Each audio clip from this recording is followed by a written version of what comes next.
नमस्कार शेतकरी मित्रांनो, कर्जमाफीमध्ये जर तुमचं नाव आलं असेल आणि जर तुम्ही KYC करण्यासाठी जात आहात तर आता सध्या थोडंसं थांबा। एक महत्त्वाची अपडेट याबाबत आपण या व्हिडिओच्या माध्यमातून जाणून घेणार आहे की KYC करताना शेतकऱ्यांना काय अडचण येते।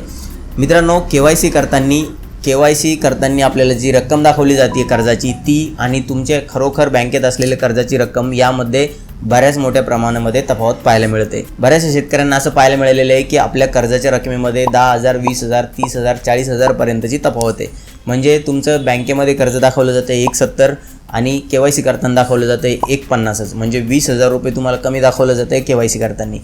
मग आता जी उरलेली 20,000 रुपये रक्कम आहे ही तुम्हाला भरावं लागेल बँकेमध्ये नंतर, कारण इथे तुम्हाला दोन प्रश्न विचारले जातात KYC करताना। पहिला प्रश्न विचारला जातो, is the loan account number shown in the loan account acceptable, म्हणजे तुम्हाला जो अकाउंट नंबर दाखवला जातो खाते नंबर तो तुम्हाला मान्य आहे का, त्याला आपल्याला येस किंवा नो म्हणायचं असतं। आणि त्यानंतर दुसरा एक प्रश्न विचारला जातो, is the loan amount shown in the loan account acceptable, म्हणजे तुम्हाला जी इथं लोनची अमाऊंट दाखवली जाते, जी रक्कम दाखवली जाते की तुमचं एवढं लोन आहे ती तुम्हाला मान्य आहे का। आपण त्याला हो केलं तरच आपली KYC पुढं कंप्लीट होते आणि जर आपण नाही केलं तर मग आपल्याला काय तिथं तक्रार करायची ती आपण करू शकतो की आपल्याला का मान्य नाही आहे, तर ते आपल्याला करायचं आहे। जर तुम्ही KYC करायला जातायचं आहे आणि जर तुम्हाला इथं अमाऊंटमध्ये काही डिफरन्स पाहायला मिळतो आहे तुमच्या बँकेतल्या कर्जाची अमाऊंटचा आणि इथे दाखवलेल्या अमाऊंटचा, म्हणजे जी काही रक्कम आहे दोन्हीची त्यामध्ये जर काही फरक पाहायला मिळत असेल तर तुम्हाला तिथे नो म्हणायचं। तुमचा खाते नंबर तपासून पहा, बरोबर असेल तर येस म्हणायचे आणि जर रक्कममध्ये फरक असेल तर नो म्हणायचं आणि त्याच्यानंतर आपल्याला तक्रार करायची।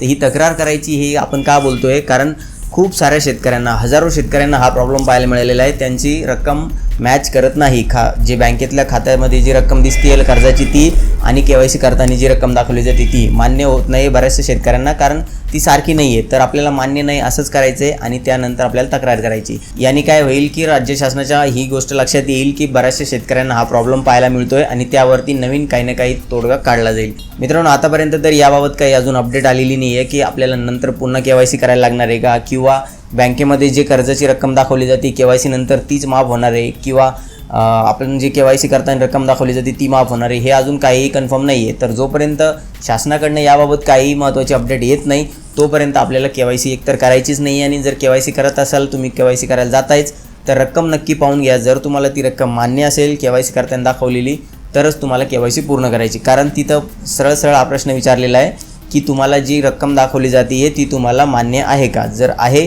तर आपण हो म्हणणार आहे आणि त्यानंतर आपली KYC होणार आहे। मग आपण जी रक्कम दाखवली ती मान्य केली तर आपल्याला ती एवढीच रक्कम फक्त आपली माफ होणार आहे आणि मग उरलेली रक्कम बँकेमध्ये आपण पुन्हा कर्ज घ्यायला गेल्यानंतर ते पुन्हा म्हणणार की तुमच्या खात्यावर अजून 15,732 रुपये बाकी आहे, मग ती तुम्हाला भरावं लागतील आणि मग तुम्हाला नवीन कर्ज भेटेल। तर आता सध्या थोडं थांबायचं आहे। राज्य शासनाच्या माध्यमातून याबाबत काही जर महत्त्वाची अपडेट आली तर आपण आपल्या चॅनलवरती व्हिडिओ नक्कीच घेणार आहे आणि जेव्हा कन्फर्म होईल की कोणती रक्कम नक्की आपल्याला इथे माफ केली जाणार आहे, आपण जी कन्फर्म करतोय KYC करताना ती, किंवा बँकेमध्ये टोटल जी रक्कम दाखवली जाते ती, जर आपल्याला याबाबत काही अपडेट आली तरच आपल्याला KYC करायची। तोपर्यंत आपल्याला नक्कीच KYC करायची नाही आहे आणि जर तुम्हाला KYC करायचीच असेल तर तुमची रक्कम नक्की तपासून पहा।